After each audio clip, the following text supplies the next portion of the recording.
1장, 2장은 하나님을 사랑하라, 하나님과 친하라가 주제이고요. 3장, 4장은 사람을 사랑하라 라는 말씀입니다. 오늘은 4장을 보게 됩니다. 근데 3장에서 하나님을 1장, 2장 사랑하라 해서 사람을 사랑하라로 확 갑니다. 3장 11절에 보면 우리는 서로 사랑할지니, 3장 18절 자녀들아 우리가 말과 혀로만 사랑하지 말고 행함과 진실함으로 하라. 3장 23절 그가 우리에게 주신 계명대로 서로 사랑할 것이니라. 이렇게 3장 하나님 사랑에서 이제 사람 사랑으로 가게 됩니다. 근데 4장에서도 사람을 사랑하는 것에 대한 얘기를 하는데 4장 1절에서 7절까지 오늘 본문의 말씀은 갑자기 사랑 얘기를 하다가 진리의 말씀에 집중하고 거짓의 말에 넘어가지 마라 이런 얘기를 해요. 약간 생뚱맞은 느낌이 들어요. 왜 갑자기 거짓의 영, 거짓 선지자의 얘기를 듣지 말라 이런 얘기를 하느냐 하면 우리가 사람 사랑, 교인들끼리 서로 사랑하는 데에 이 거짓의 영들이 들어와서 교회를 힘들게 하고 교인들을 떠나보내는 상처와 아픔을 주기 때문에 이 교회의 진리의 영의 말씀, 거짓 영이 아닌 진리의 말씀을 잘 듣고 미혹받지 말라 말하는 것입니다. 그 사도 요한 시대에 이미 그 거짓 선지자들이 와서 교회를 이렇게 혼란시킨 사람들이 있었습니다. 이게 2장 18절 19절에 너희가 들은 것과 같이 지금도 많은 적 그리스도가 일어났으니 그러므로 우리가 마지막 때인 줄 아노라. 그들이 이 거짓 선지자들입니다. 적 그리스도 그들이 우리에게서 나갔으나 우리에게 속하지 아니하였나니. 사도 요한 당시 교회에 거짓 선지자들이 교회에 와가지고 잘못된 말씀을 전하고 교인들을 데리고 직접 나갔던 것입니다. 그 일을 회상하면서 이런 거짓의 영에 속지 말라 말합니다. 오늘 메시지는 두 가지입니다. 첫 번째, 거짓 선지자들의 미혹을 조심하라. 오늘날에도 교회 안에 잘못된 가르침과 또 잘못된 말로 교회를 혼란시키는 사람들이 있습니다. 사도 요한은 요한일서 4장 1절에서 영을 다 믿지 말라고 말하면서 거짓 선지자들을 소개합니다. 그러니까 믿지 말아야 할 영과 거짓 선지자가 동일하게 사용되고 있다는 거죠. 이 거짓 선지자들은 놀라운 환상을 봤다, 또 내가 꿈과 계시를 봤다 이런 말로 유혹을 합니다. 또 자신이 기도를 굉장히 많이 한다 하며 유혹합니다. 여러분 조심해야 합니다. 성경에 사탄도 광명한 천사로 다가온다 라고 경고하죠. 고린도서 11장 14절에 보면 이것은 이상한 일이 아니니라 사탄도 자기를 광명의 천사로 가장하나니. 특별히 사도 요한 당시 거짓 선지자들은 예수님이 육체로 오신 것을 믿지 않았습니다. 예수님이 인간 예수로 갈릴리의 나사렛에서 자라고 목수의 아들로 왔다라는 것을 그 당시의 사람들은 믿지 않았죠. 왜요?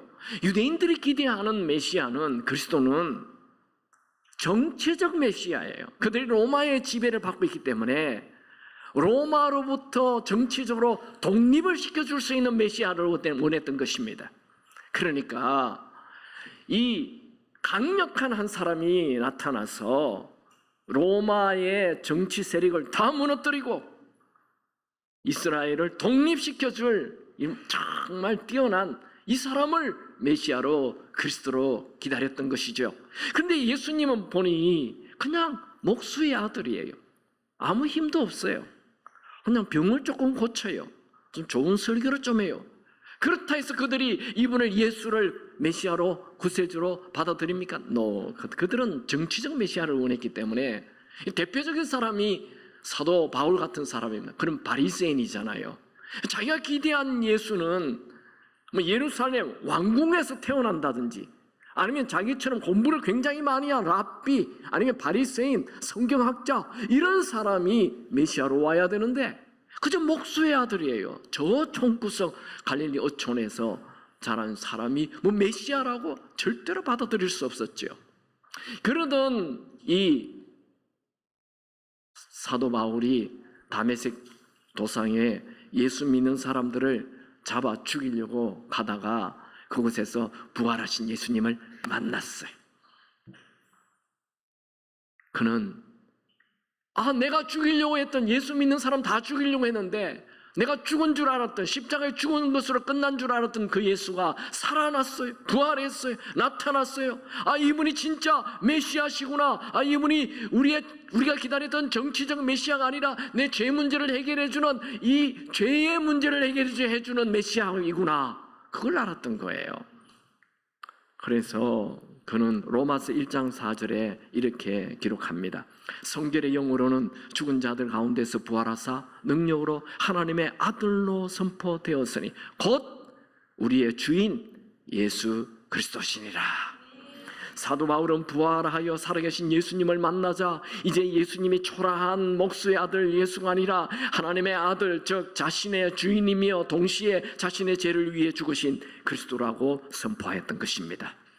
여러분, 예수님은 우리 죄 문제를, 인간의 죄 문제를 해결하기 위해 하나님의 아들이신데 인간의 육체를 입고 이 땅에 오신 그리스도 메시아이십니다. 예수님께서 인간들의 지은 죄를 대신하려면 반드시 인간이 되어야만 되는 거예요. 인간이 되어야 인간의 죄를 대신할 수 있죠. 그래서 오늘 본문 요한일서 4장 2절에 보면 예수님께서는 육체로 오셨다라고 말합니다. 곧 예수 그리스도께서 육체로 오신 것을 시인하는 자마다 하나님께 속한 것이요. 원래 예수님은 태초부터 하나님의 아들 성자 하나님으로 계셨죠. 그런데 인간들의 죄 문제를 해결해 주기 위하여 인간의 옷을 입고 인간이 되어서 그 마리아의 자궁만 빌려서 태어난 것이죠. 예수님은 베들레헴 마구간 말구에 태어나서 키와 몸과 지혜가 자랐어요. 예수님 배도 고팠고 피곤하였고 배 밑에서 곤히 주무셨고 예수님 목이 말라 수가성 여인에게 물을 달라 하셨고 예수님은 나사로의 무덤 앞에서 슬피 울었습니다. 예수님은 완전한 신이지만 완전한 인간으로서 인간의 모든 희노애락을 다 경험하셨습니다. 여러분, 예수님은 저 높은 하늘에 계셔서 우리의 인간들의 기도를 들으시고 그냥 그래 이거 응답해 이거 해결됐어 이렇게 하신 분이 아닙니다. 우리 예수님은 인간들이 겪는 모든 고통을 다 경험하셨습니다. 히브리서 4장 15절 보면 우리에게 있는 대제사장 예수님입니다. 우리의 연약함을 동정하지 못하실 리가 아니요 모든 일에 우리와 똑같이 시험을 받으신 이로되 죄는 없으시니라. 예수님 우리의 연약함을 다 경험하셨습니다. 모든 고통을 다 겪으셨어요. 예수님은 제자들이 예수님을 버리는 그 차디찬 배신을 경험했습니다. 예수님은 십자가의 고난을 직접 몸으로 다 겪으셨어요. 예수님이 십자가에 못 박혔을 때에 그 사람들이 조롱과 욕설 하는 그 외로움을 다 경험하셨습니다. 손과 발에 20cm 정도의 못이 박히는 육체의 고난을 다 경험하였습니다. 머리에 가시면류관을 쓰는 이 머리가 찢어지는 머리에 어마어마한 고통을 당하는 그 고통을 경험하셨습니다. 옆구리에 창이 들어가 심장이 터지는 고통을 당하였습니다.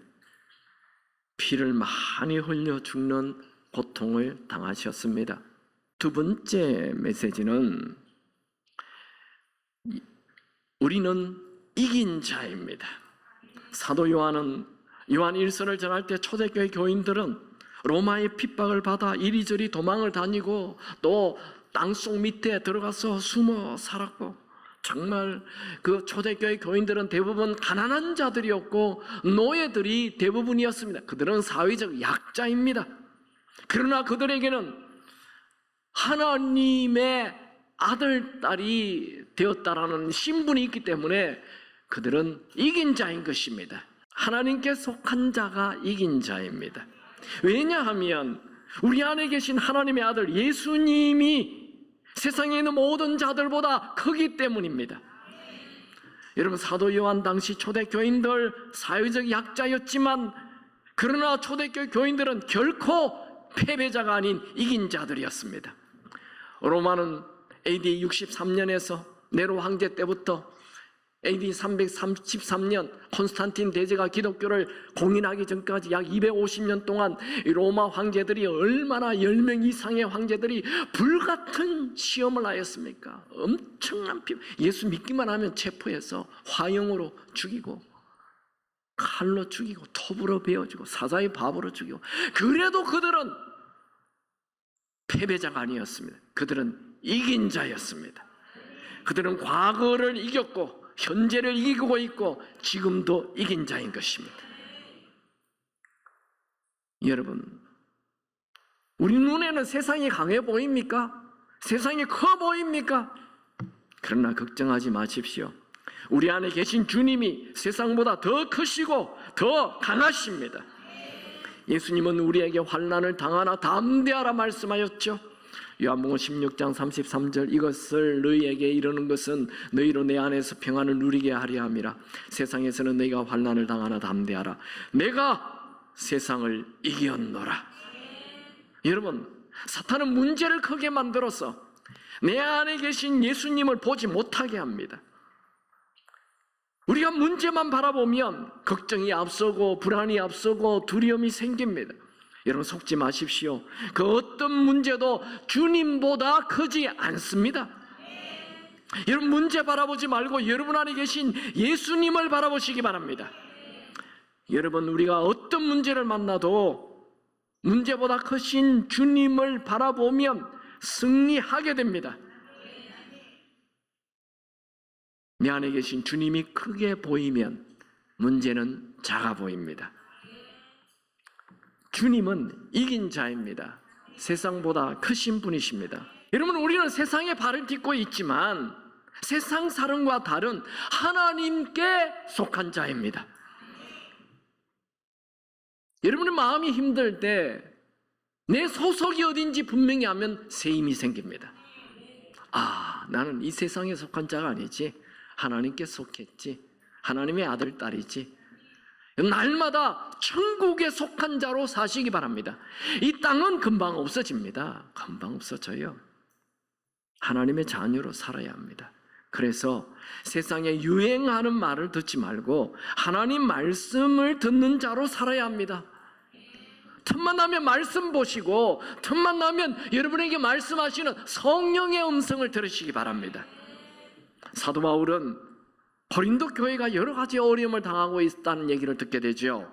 그래서 급히 그 고린도 전서를 기록합니다. 고린도 교회에는 도덕적인 타락이 있었고 결혼과 이혼 문제, 건친상간, 우상에 바쳐진 음식에 대한 문제, 또 은사 때문에 교회가 막 큰 혼란이 오고 교인들끼리 뭐 바울파다, 아볼로파다, 베드로파다 뭐 서로 또 파가 나눠져 가지고 교회가 어렵고, 이런 어려운 문제에 대한 답을 고린도 전서에 기록해서 다 보냅니다.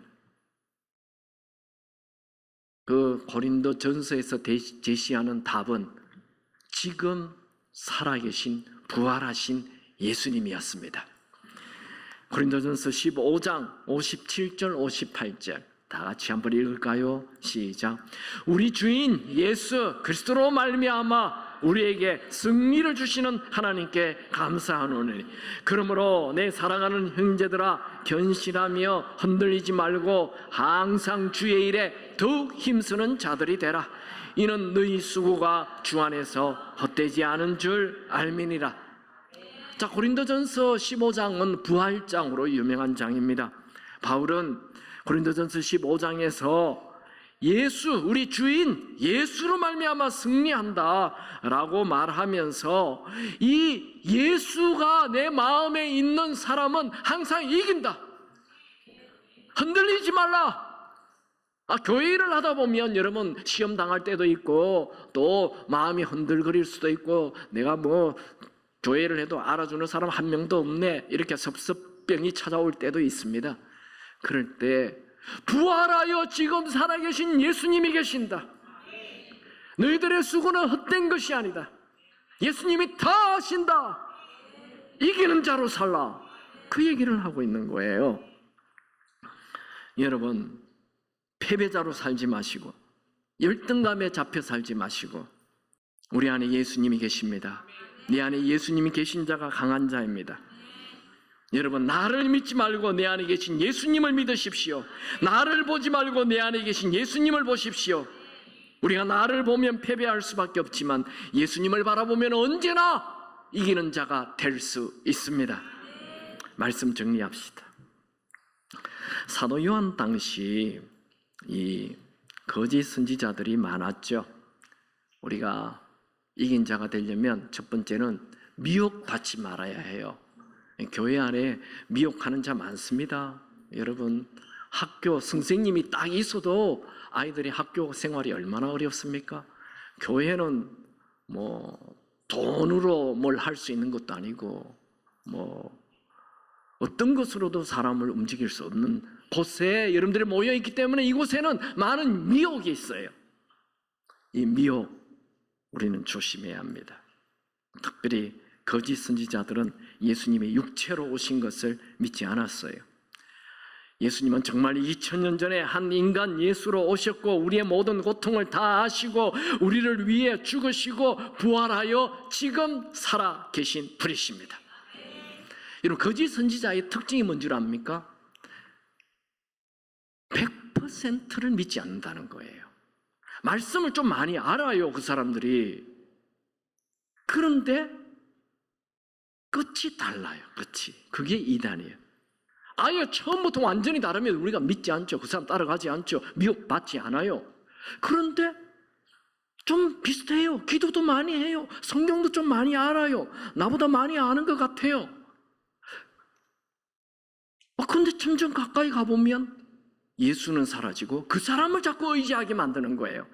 저는 이런 분들을 기독교 점쟁이라 이런 표현을 합니다. 교회 안에 기도는 많이 하는데 예수께로 가게 하지 않고 자기에게 가게 하는 사람이 있어요. 그것 조심해야 합니다. 또 교회 질서를 파괴하는 사람들이 있어요. 그것 조심해야 됩니다. 교회 질서를 파괴하면 안 돼요. 교회는 눈에 보이지 않는 하나님의 말씀의 질서가 있습니다. 성경에는 모이기를 힘쓰라 하였는데 줌으로 예배를 드려도 된다 이렇게 얘기하는 것 그거 안 됩니다.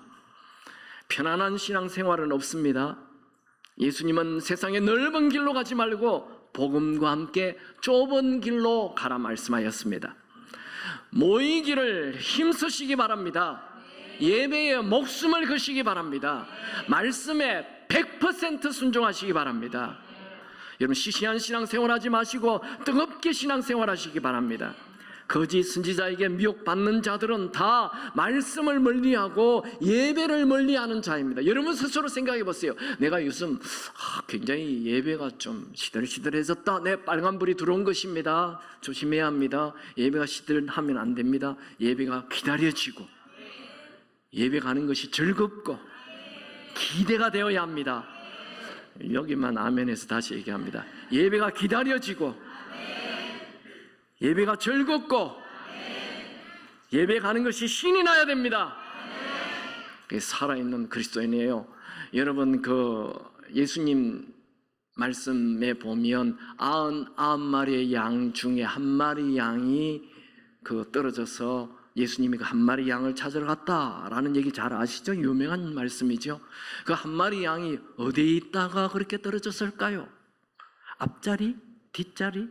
중간자리? 우리 중고등학생 얘기해봐요. 어느 자리에 있었을 것 같아요? 그럼요, 뒷자리입니다.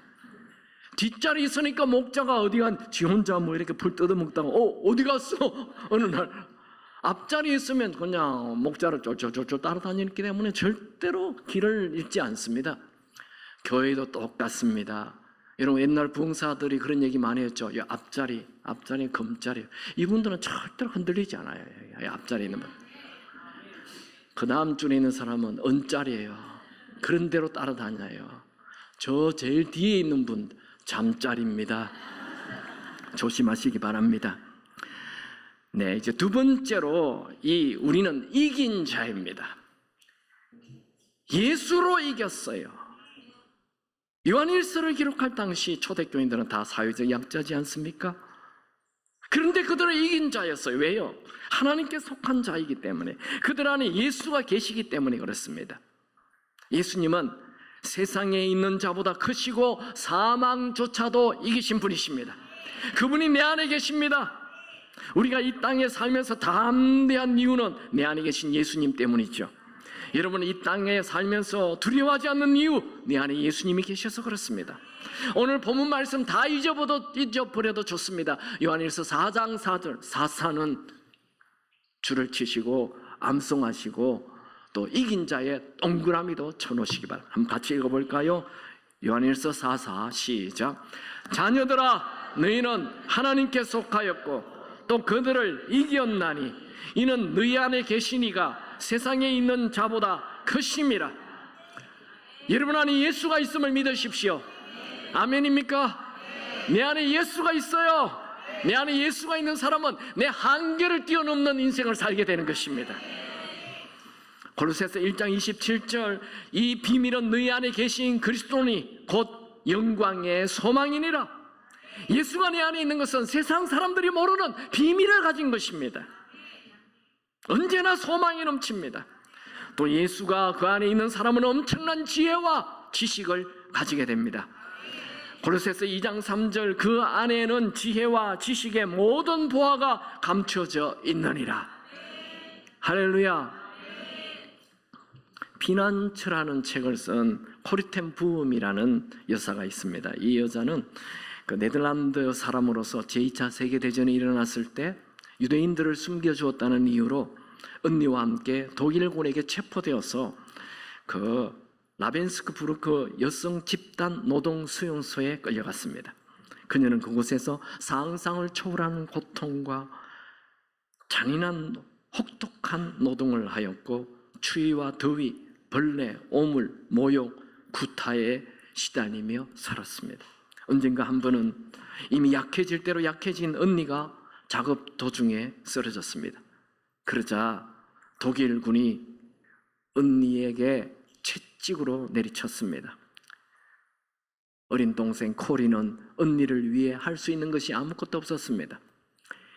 이때 벌벌 떨고 있는 코리에게 언니가 채찍을 맞으면서 코리를 향해 이렇게 말했습니다. 코리, 나를 쳐다보지 마.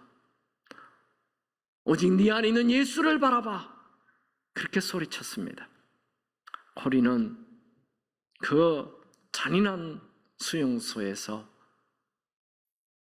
어려운 상황을 보지 않고 내 안에 계신 예수님을 바라보며 예수님을 피난처로 삼고 살았습니다. 기적적으로 그 감옥에서 풀려나 하나님만이 진정, 예수만이 진정 나의 피난처라고 간증하다 천국에 가셨습니다. 이런 고난 속에 있습니까? 환경 쳐다보지 마시고 사람 쳐다보지 마시고 예수를 바라보시기 바랍니다. 여러분에게 있는 최고의 힘은, 최고의 잠재력은 여러분 안에 계신 예수님이십니다. 문제 앞에 작아지지 마십시오. 여러분의 문제보다 크신 예수님을 바라보십시오. 여기까지가 내 한계야 하며 포기하지 마십시오. 내 한계를 뛰어넘어 일하시는 분이 계십니다. 고린도후서 2장 14절, 항상 우리를 그리스도 안에서 이기게 하시고 우리로 말미암아 각지에서 그리스도를 아는 냄새를 나타내시는 하나님께 감사하노라. 여러분, 우리에게는 항상 이기게 하시는 예수님이 내 안에 계십니다. 예수님은 어떤 문제이든지 패배하지 않습니다. 독창합시다. 예수님이 지금 내 안에 사십니다. 여러분, 사람은 마음만 바뀌면 모든 게 바뀐다 그러죠. 그 마음 누가 바꿔줍니까? 내 안에 계시는 예수님 바라볼 때 내 마음 바뀌는 것입니다.